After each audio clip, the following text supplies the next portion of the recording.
Hello and welcome to the Movie Madhouse. I'm Jason. I'm James. And we are Robless due to Rob has a loss. Someone he knew, someone who's kind of close. So he needed to take the day. That's on him. All the best to the families involved and so on. But we're going to keep this show floating. And we're gonna get into our top 5 love stories in films, since that romantic day is coming up and all that stuff. If you believe in that stuff. I as usual I struggle with this list just on how to actually come up with this list. So I base mine on the couples themselves. How I love their relationships, their dynamics, whatever it is. They're some of the most romantic couples in my eyes in films. Yeah. So I don't know if that's how you did it. Rob also did give me his list, so we will do his as we get into each one. We'll do his first and then do ours. And yeah, because let's just get right into it here. Where's the right button? Number 5. Rob's number 5 is a movie called The Vow. I had to look this one up. What, you didn't see this one? No. I honestly, if it came across my radar, it was a came and went. So I'm assuming it's this one from 2012 with Channing Tatum and Rachel McAdams. Yeah. Yes. It definitely sounds like the right kind of fare, but no, this movie does not ring any bells for me at all.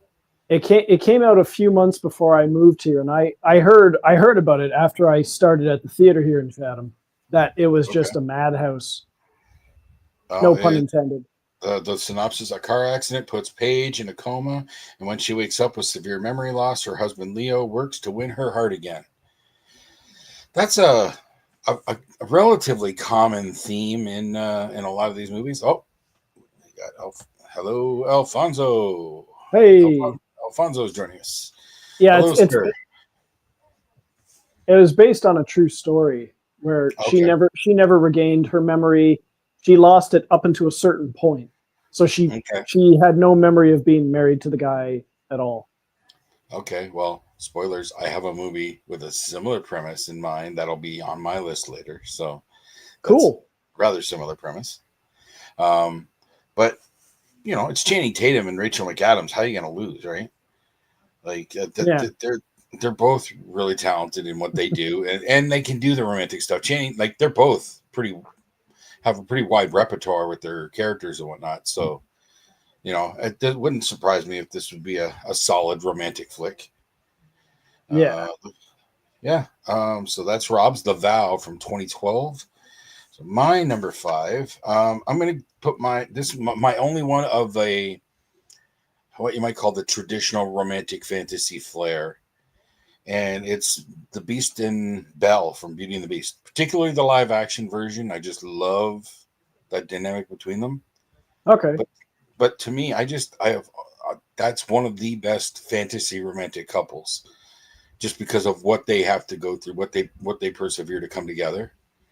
Yeah. Look past, and the rendition in the live action to me was so well done. That live action Beauty and the Beast is the best Disney live action adaptation, period. And just their portrayals in it, I absolutely adore them. I haven't seen all of the Disney live action ones, but it was very well done. I haven't either, but just based on the buzz and people that I know who have, yeah, the Beauty and the Beast is one of the best, and they've kind of gone downhill from there. That's kind of how I hear it, anyways. I will say that the Little Mermaid one is one of the worst. Yeah, and Aladdin, I think, is the one that I've heard the most against. I was surprised how much I enjoyed that one. Really? Yeah, Okay. yeah. I mean, I watched it because it was a Guy Ritchie one, and it looked okay. It was much better than I expected. Guy Ritchie did that? That makes me a little sad.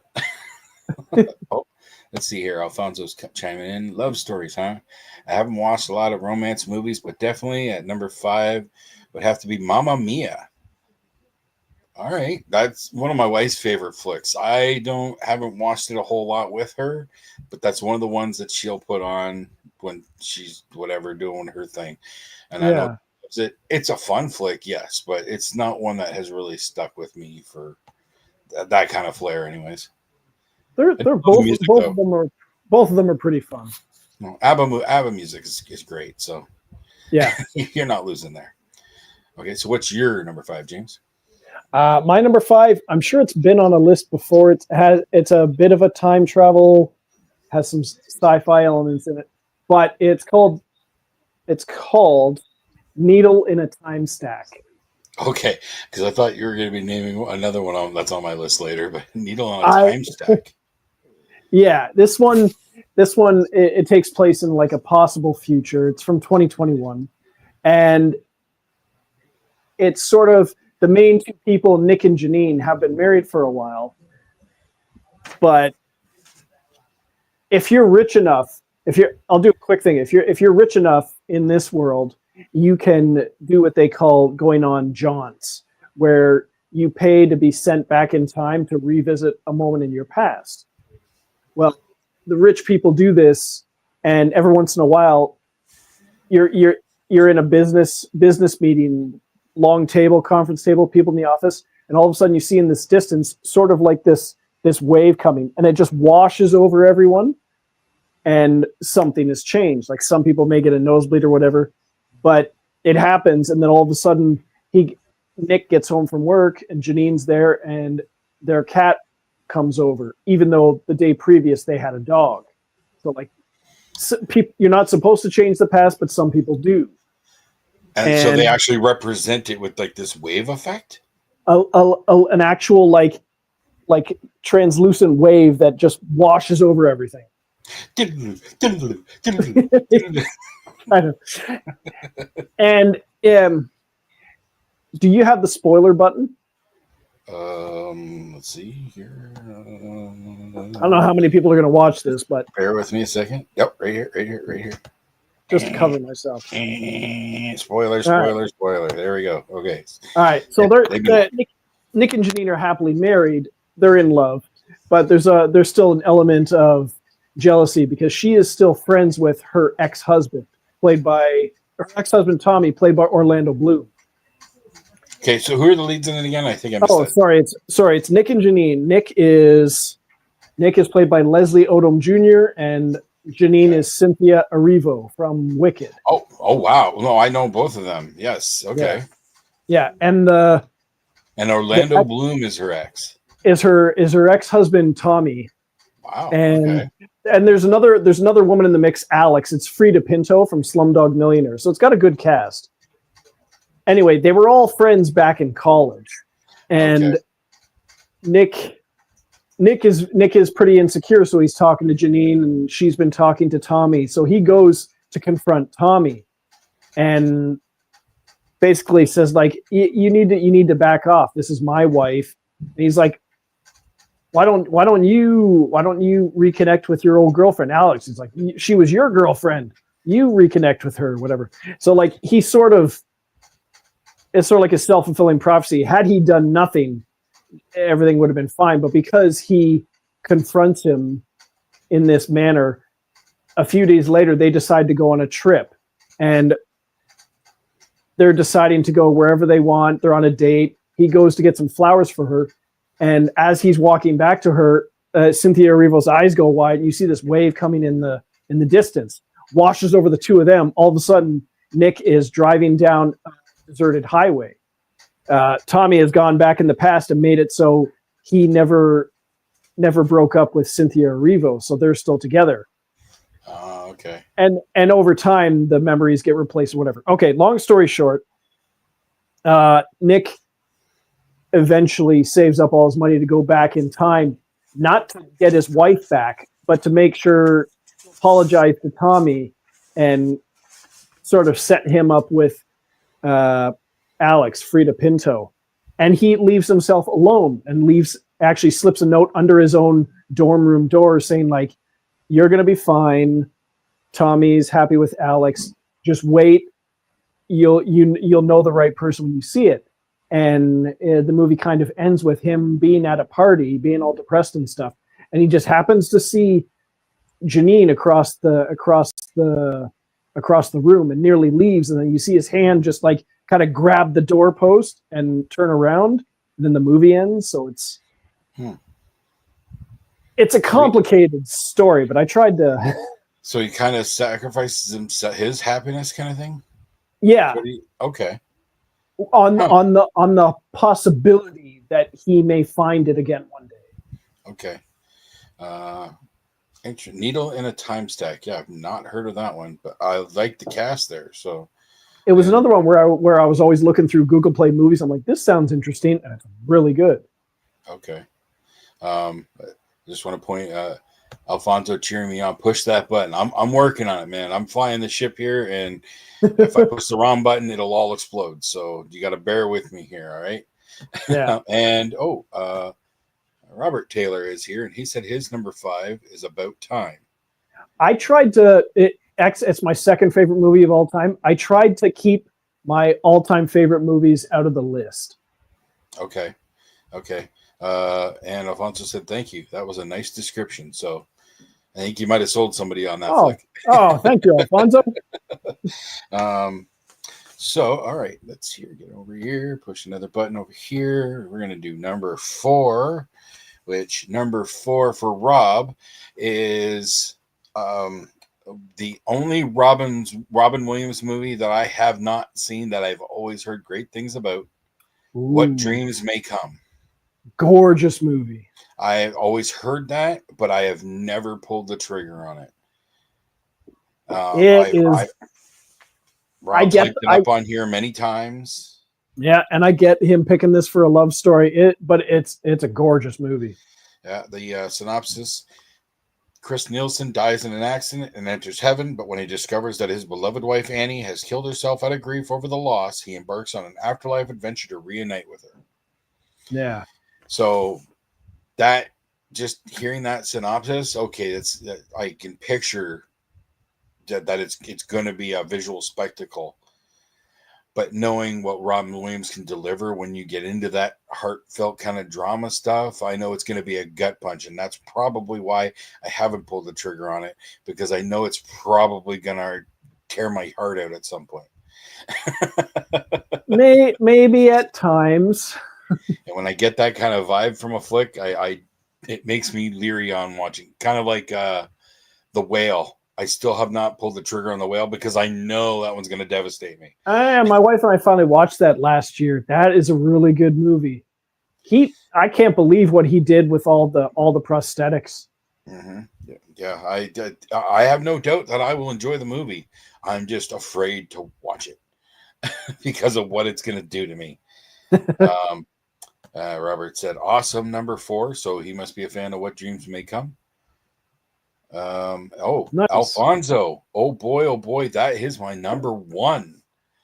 Oh, nice. Wow, nice. All right. And thanks, Robert. Yes, it's okay to cry. I know. Men don't need to hold it all in. We can let our feelings out once in a while. I know, and believe me, I do. I avoid movies where if I've heard enough about them that I know that they're gonna kill me, I won't watch them. Like, I to this day have not and will not watch Marley and Me. I've seen it once. I don't want to. I don't want to put myself through it. I just don't. Yeah, it's a good movie. I didn't need to watch it again. My wife won't watch it. I understand. My wife saw the movie A Man Called Otto with Tom Hanks. I still haven't seen that. It's a great flick. She saw it in the theater and she was crying almost hysterically leaving the theater. And the lady she was with asked her, "Are you okay?" And she goes, "Yeah, Jason can't watch this movie." And she was right, because man, it's so well done. Hanks is so amazing in it, but it is beautifully devastating again. Nice. Okay, so my number 4. Yeah, I'm gonna go with About Time. I love that movie. Like that, the concept of it, and how he does everything because he loves his wife so much. He wants to make sure they have the perfect life. So for him to do that, even though it has its cost, you know, you all right?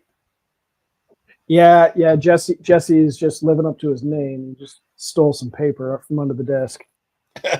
Okay. Outlaw Jesse James. I gotcha.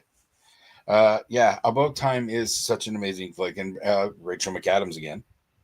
Yeah. Oh, you don't have to tell me how good this movie is. Yeah, I know it's one of your favorites. I know, but yeah, it's such a great romantic tale. And again, like knowing the limitations of the ability, what it costs him to make a change. You know, as that movie progresses, it gets a little bit harder for him, right? So, Oh yeah. but yeah, it's a great romantic tale. It's a great love story. Absolutely. It's So so good. what is the and Robert, yes, and that last scene with his father. Yeah, Yeah. it's been a little while since I watched it, but I do remember that for sure. I watch it often. Okay. So what is your number 4? My number four is Allied. Allied.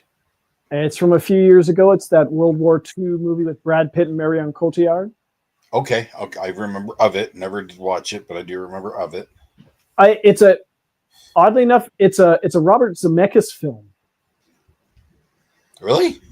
which I was not expecting. But they pose as a couple because he's a Canadian intelligence agent and she's with the French, and they pose as a couple to assassinate a Nazi higher up in Casablanca.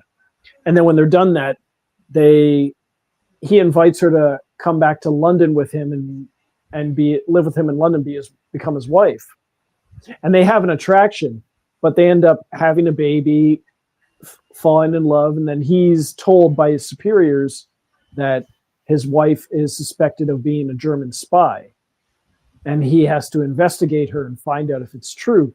So it's this one thing, like, I love this woman and she may be a traitor. So how does that balance out? But they have a genuine love for each other. Okay.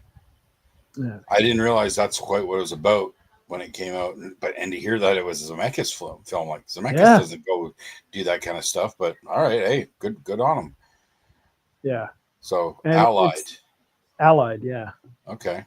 Well, I can give you the exact year it's from. It was.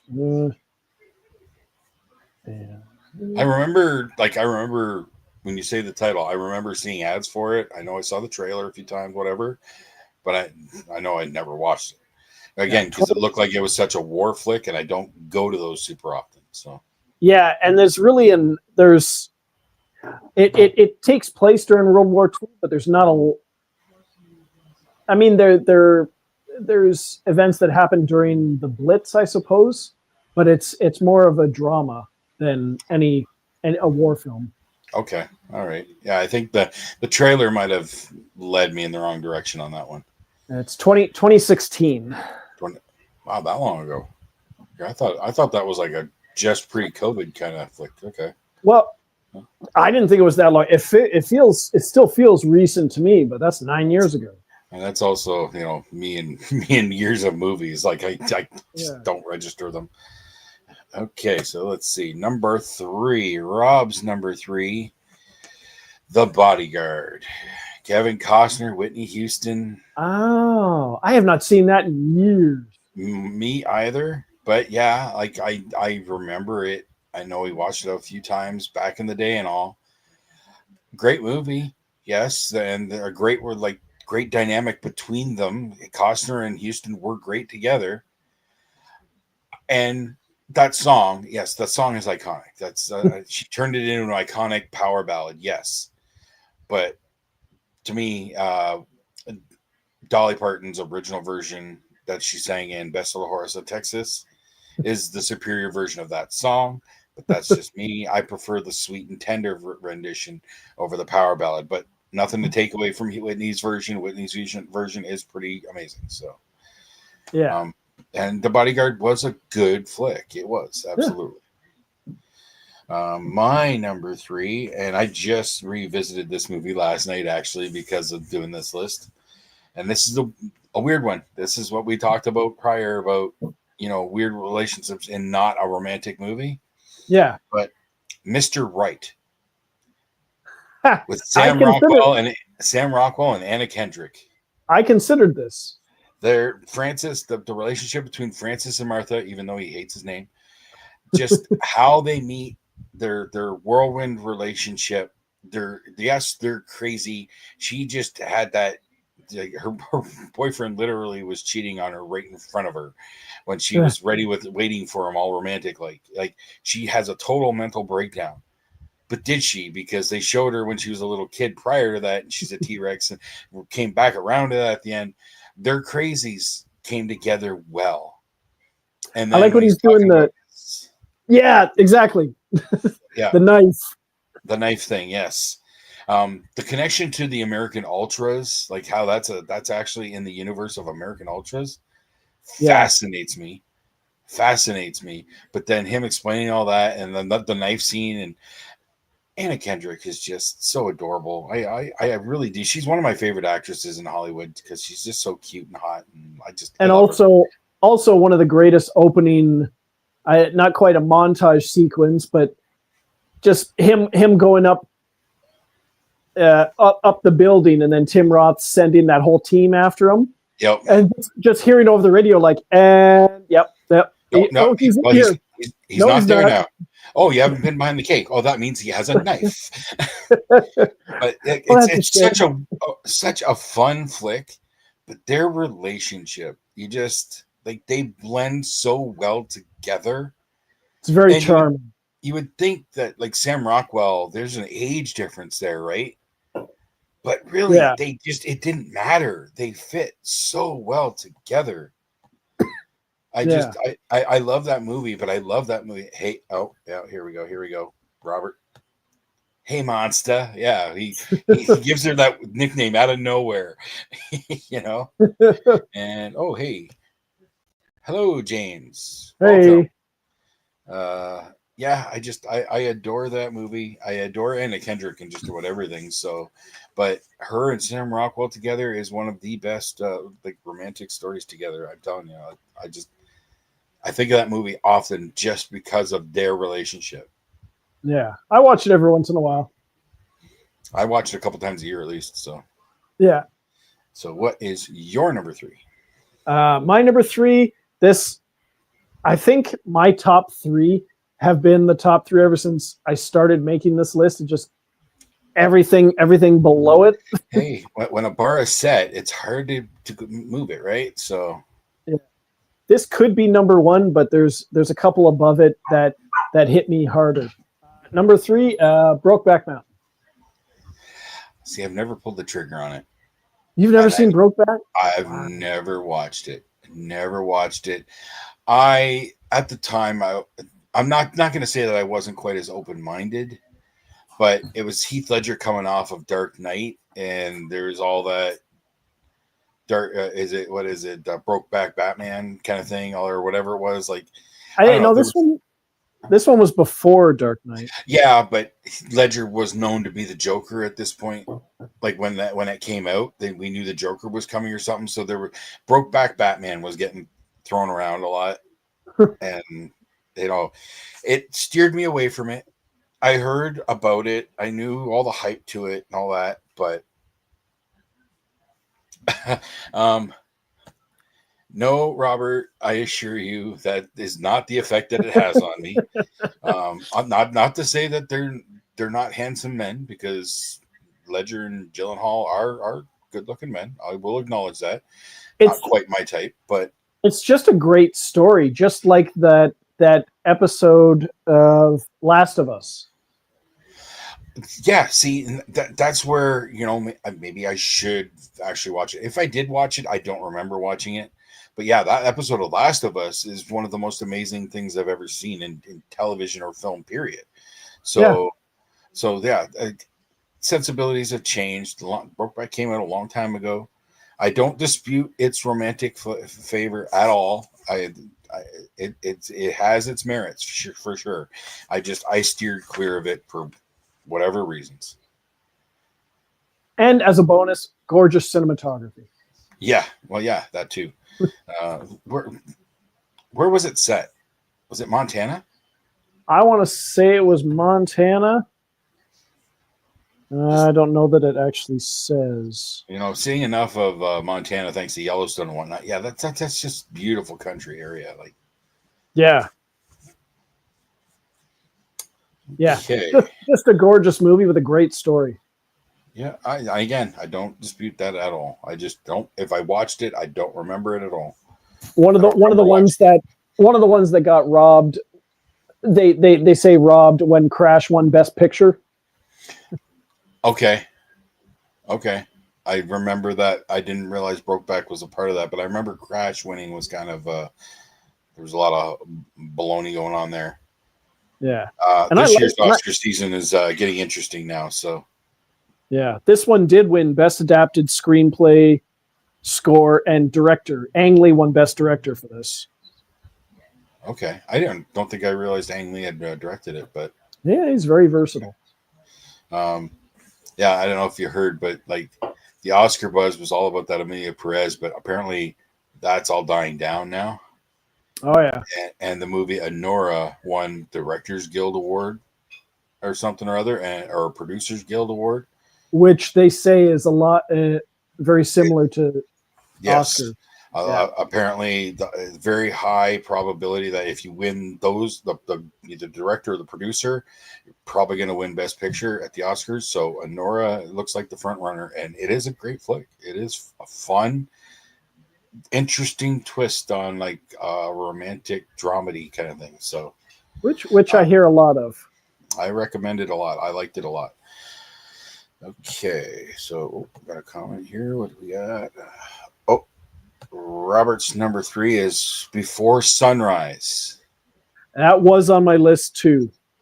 I had a lot to cut. You always do. I know my kid Tally. He watched all those movies, that trilogy. I have not. It doesn't sound like it'd be really my thing, so I have not given them a chance. But I know my kid likes them a lot. I've seen the trilogy. I think the first one is the only one that I've watched. I've watched the first one a lot. Second one, I think I saw twice. Third one, I saw once. The first one is the best by far, if you ask me. Okay, all right. And Alfonso, sorry, I was busy listening while quick testing. My number 3 is Ghost with Patrick Swisky. Now, my wife is in the other room. I don't know if she can actually hear me or not because the fact that I have not included that on my list, but we have not actually watched that movie in a very, very long time. But Ghost is a very romantic tale. Their love story is pretty amazing in it. And that's the movie my wife and I saw for our first date. That's right. So the fact that I don't have it included, but we haven't gone back to it. So like we have not rewatched it in a very long time. Oh, interesting. So, now, maybe we should. Yeah. All right. So now we are on to number 2. And let's make sure I got this turned off here. Oh, and Alfonso's laughing at that. Yeah, thanks, Steve. Appreciate it. So Rob's number 2. I am honestly not surprised this movie that he has this in here. Sorry. He didn't know how to spell his name. Well, there's no K in it. So you're a little off on that one. But Rob's number 2 is True Romance. Nice. Yeah. And I know how highly regarded this movie is for him. So oh yeah. It's like his number one in a lot of categories, primarily for Gary Oldman and obviously for the romance. And Christian Slater. Yeah. I honestly have not watched it in a rather long time. So I can't really chime in too much. I know it was a great flick, but for me to talk about it in this case, I really can't. I've seen it several times. more often than not, I'm watching the scene between Dennis Hopper and Christopher Walken a lot, but Yeah, just because it's one of the greatest scenes in history. See, I don't even remember that scene. Like, I don't remember much from it. It's been that long. I don't remember much from it. Maybe I should rectify that and rewatch True Romance sometime in the very near future. Oh yes, I think I should. Okay, so my number two. Now, I struggle with this because my number one and number two I can easily flip, but based on rewatchability and whatnot, I am going to put my number two, Deadpool, and Deadpool 2. Wade and Vanessa, their relationship, their love, the passion that they come together with. But then the fact that he gets cancer, she doesn't care. She's staying with him and whatnot. Then he disappears, and yes, she's heartbroken. But when they do finally reconnect, and when she sees his face, like, she doesn't care. She still loves him for him. And then you look at Deadpool 2 and everything that he does just to try and get her back. And to me, the scene it's only in the it's not in the Super Duper cut, but when they finally reconnect, when he finally breaks through the barrier and it's set to that slowed down version of acoustic version, the acoustic version of Take on Me. That moment when they reconnect and they kiss is one of the absolute that's pure love and passion coming together. One of the best images, best scenes of that in film to me. That's everything for that movie for me, is that scene, that moment, and that's not in the Super Duper cut, or it's instrumental music. It's the Celine Dion song. Oh, is it that one? Yes. Oh, and okay. It ruins the scene. The acoustic Take on Me makes that scene perfect. And that's to me where the Super Duper cut failed, is because they took that out. Yeah. If I may interject for a moment, when you get to Deadpool and Wolverine, out of the many things that disappointed me about that movie, why did they break up? I don't even remember at this point. And it bothered me. It bothers me that she wasn't in it more. That did bother me, yes. But I loved the rest of the movie, so I was able to get past that for that moment. But still, that scene in Deadpool 2 in particular, I know. Yeah. Love it. I still loved in the first Deadpool where it says, like, she's going through what does it say? She's going through, like, plan A, B, C, all the way through Z. I'm memorizing the lines in her face. Yes, that's a great line of dialogue. But then at the end, when she takes his mask off and he's got the Hugh Jackman face, yeah. And then she says, yeah, it's a face I'd be glad to sit on. Come on, that's love right there. Now, before we get to your number two, Alfonso's number two is Under the Tuscan Sun with Diane Lane. I saw that once years ago. I don't remember it. I'm quite sure I did too, because I had, like, Diane Lane was a big favorite actress of mine way back through the 90s and early 2000s. Oh yeah. I would honestly say I probably had a crush on her at one point, just because I liked her stuff so much. Yeah, she was in one of the movies that I cut from this list. Okay. All right. So yeah, that's Alfonso's. So what is your number two? My number two, from 2004, it's Wicker Park. Wicker Park. I know the title. This is the one with Josh Hartnett, Diane Kruger, Rose Byrne, and Matthew Lillard. Is that a thriller? No, it's a drama. Okay. And it's sort of like he meets Diane Kruger and they hit it off right off the bat. They're moving in together. They're in love. And she has a friend, her roommate, who is obsessed with Josh Hartnett's character. And she drives them apart so that she can have him. But they end up finding their way back to each other. It's another one of those that it jumps around in time between a few years ago and present day, so you Okay. can find out why they broke up, why they were together, but there's I also I think I started to watch that movie once way back when it came out, but did not get too far into it and never went back for yeah, whatever and reason. it ages well for being just over 20 years old. So it's early 2000s. 2004. Okay.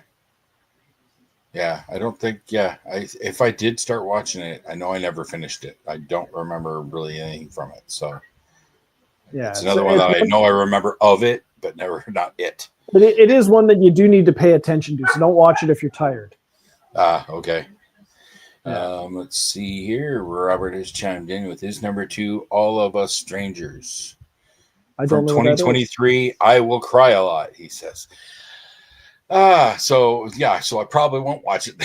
Thanks for that warning. All of Us Strangers. No, I've not heard of that. No, All of Us Strangers. All of Us Strangers. Who's in that one? Oh, Andrew Scott, the Moriarty from the TV show Sherlock I, Holmes. I like him a lot. I do like him a lot. Not just Sherlock. You ever watch the show Fleabag? No, but he Oh, was good. He was good in Spectre, the James Bond one. yes, he was. Yes, he was. And James has chimed in here with Kathy and I like the Lake House. Is that Lake the House was good. one? That's the That's one the with one, Keanu, and Sandra Bullock. and they share a mailbox through time or something. Yeah, they're Okay. separated by a few years. Yes. Hey, Okay. I've heard. I think my daughter really likes that one a lot. one. Um, okay, so we are now to our number ones. Rob's number one. This one actually did kind of surprise me a little bit because I don't know if he's talked about it as much as I would have thought. But Moulin Rouge. Oh, Like I know I enjoyed that flick, but I have not watched it in a long time. But I yes, watched. Ewan McGregor and Nicole Kidman were great together in it. They were. It had some good music. I did not enjoy the film, but Now, Baz Luhrmann's style is a little wild sometimes, yeah, and especially how they switch between scenes in that one, but that narcoleptic Argentinian, big gravelly voice, and when he's singing like it's the one of the medley songs, and he's singing right. Roxanne, like that's a powerful moment. I don't think I've seen the movie since it came out on VHS. It's been quite a while for me as well, Yeah, but yeah, that was it's a really good flick. It's probably the only Baz Luhrmann flick that I've seen that I know I fully enjoyed and could watch again. I think I think I've only seen two of his. This one and Romeo and Juliet. Yeah, Romeo and Juliet was. I didn't like the using the traditional dialogue, but in the modern day setting. That threw me off. Right. That kind of didn't work for me. And there was another one that I don't know. That's the only ones I have seen as well. Yes, I didn't. I have not seen his. Was it? Did he do Gatsby or something? Oh shit. Okay, three. Yeah, he did Great Gatsby. He also did Elvis. Yeah, I never have not pulled the trigger on Elvis, and I know I didn't check out his Gatsby. Gatsby was okay. Okay. My number one, and this is one of my wife's favorite flicks as well. So I would say, put it up there as one of our favorite flicks together. But it's 50 First Dates. Yeah, it's another one I never really. Adam Sandler, and Drew Barrymore. Just the fact that, again, now she's got the memory loss, but he doesn't know that when he meets her. Right, so they meet for the first time. They have that whole meet cute moment, and they spend some time together, have a nice conversation. But the next day, when he meets her again, she doesn't remember anything. So now he doesn't know what's going on. She's freaking out, and yeah, it gets silly and funny at that. But once he finds out what's wrong with her and how her memory resets every day, and it's become there's a line that's midway through once they've been at this for a while where they're sitting around a bonfire with a bunch of her friends, Yeah. And one of the friends says, so you're saying that every day you wake up and you get to fall in love with him again every day. And she looks, it's Maya Rudolph, and she like smacks her husband, like, why can't you be like that? You know? Yeah. What's not to love about just getting to fall in love again every day? You know, and then by the end of that movie, where they are, and he's got the videotape set up for it. They've had a kid now and everything like this. Oh yeah. How hard it must be to go through that, but yet they do it, and they do it believably. You know, it's not far fetched that they could do this, especially considering that they show that she does have some part of her, even if it's deep in there, she does remember him at the end because she was painting him. Oh right? yeah. So, okay, now I don't know. James, I just catch up on some comments here. James said VHS. That's a long time. Yeah. Yeah, Robert I Taylor, was he working said at same. Rogers at the time. I don't know what Robert was saying same about, other than might have been the VHS line. I'm not sure. Maybe. And maybe 51st Dates, because he's talking about how hard he works for her love. Yes, what he has to do to get her to fall in love. When he like pretends to be kidnapped, like he's tied up in the back, and Rob Schneider, his friend, is there as the guy who supposedly did it or whatever. She chases him down and beats the crap out of him with a baseball bat. I've only watched it the one time, and it was way back. Maybe I need to revisit that one. I do recommend it. 51st is a classic, absolutely, James. And like you said, Drew and Adam work great together. Yes, they did multiple films together, and they're all good or great. Wedding Singer was the first one, and Wedding Singer is adorable. I didn't want to include it in this because 51st Dates surpasses it on that romantic scale for me. But yeah. I do love the Wedding Singer a lot as well. And even when they came back later and did Blended, my wife really likes that movie, and it's a kind of weaker fare for them, but it's still a really fun flick. They still have great chemistry together. It still works. Nice. They just work well together. So what is your number one? My number one is Labor Day. Labor Day. The Jason Reitman film. It's got Josh Brolin and Kate Winslet. I don't know this one. He escapes from a prison hospital and runs into Kate Winslet and her son at a thrift shop, and he sort of urges them to take him home with them because he's on the run. And just over the course of a long weekend, he treats them well. He becomes like a father figure to the son, and him and the mother, Kate Winslet, fall in love, and then he's found out, has to go back to prison for like another 20 years or 15 or 20 years, and wonders if they can reconnect. But largely the movie takes place over that long weekend. It's a beautiful movie. I don't know. I don't. It's kind of ringing a bell. I know I've never seen it, but I'm having trouble even to say that I've even heard of it. It didn't get a lot of buzz. It came out, was it 2013? Okay. Yeah, no. Now, for anyone who could be watching this, where's The Notebook? Well, come on. The Notebook is just... It is. It's a big romantic tale, yes, but to me, it kind of goes a little overboard with it. You know what I mean? Well, I had two when I was whittling it down from like 20-30 to 25 to 20 to 15 and stuff. I had two Nicholas Sparks movies on my list, but I put The Notebook near the bottom because almost all the ones that have come out since I've liked better, even though it's got a. What other ones? What other ones? That were on my list or that have come out? Nicholas Sparks. Yeah.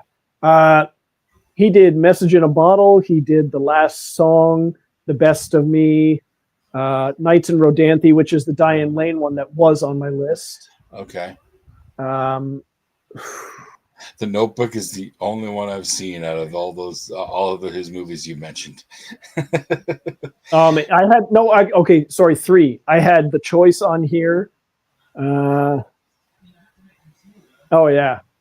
So yeah, like I can't dispute like his romance and whatnot, sure, but to me, The Notebook just is over the top to the point of almost cheesy. You know what I mean? Like it's there, yeah. sure, but to me, it almost goes beyond believability. Just a step too far, kind of thing for me. It has its moments. Yeah. Well, there we are. Our top 5 love stories and films. Yeah. Now feeling all romantical and stuff. Maybe I'll try and get all kissy with the wife or something. Who knows? All right. So that will be it for us. Thanks for joining us, James and Robert and Alfonso. Thanks for coming out. And well, for another week of the Movie Madhouse, I'm Jason. I'm James. And we will see you next time. Toodles.